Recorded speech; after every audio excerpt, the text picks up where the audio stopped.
अमृता फडणवीसांसंदर्भात गायिका अंजली भारतींनी आक्षेपार्ह वक्तव्य केलेलं आहे। अंजली भारती विरोधात शिवसेनेसह भाजप नेत्यांकडून सुद्धा संताप व्यक्त होतोय। भंडाऱ्यामध्ये 13 जानेवारीच्या भीम मेळाव्यामध्ये अंजली भारती हिने हे वक्तव्य केलं। शिवसेना नेते संजय निरुपम यांनी थेट ट्विट करून निषेध सुद्धा नोंदवलेला आहे। कायदेशीर कारवाई करणार चित्रा वाघ यांनी असा इशारा सुद्धा दिलाय।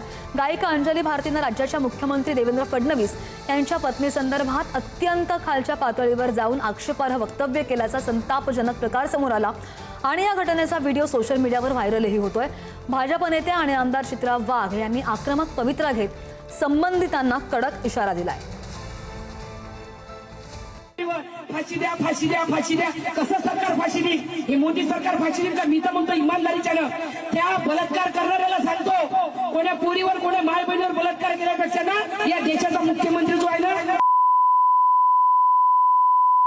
बलात्कार करणार,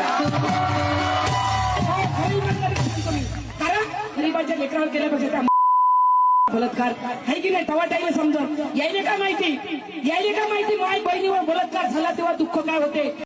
आत्ताच मी एक अंजली भारती नावाच्या बाईचा व्हिडिओ बघितला आणि तळपायाची आग मस्तकात गेली।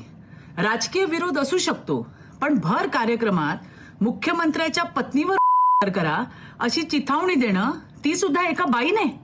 अंजली भारती नावाच्या या बाईच्या बुद्धीची कीव करावी तितकी थोडी आहे।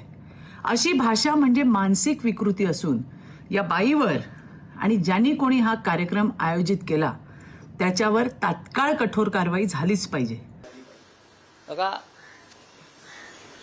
मुख्यमंत्र्यांच्या पत्नी त्या आहेत अमृताजी, तरीही एखाद्या महिलेविषयी अशा प्रकारचं मी काय त्यांचं वक्तव्य ऐकलं नाही, पण आक्षेपार्ह वक्तव्य त्यांच्याविषयी केलं असेल तर त्याचं समर्थन करता येणार नाही।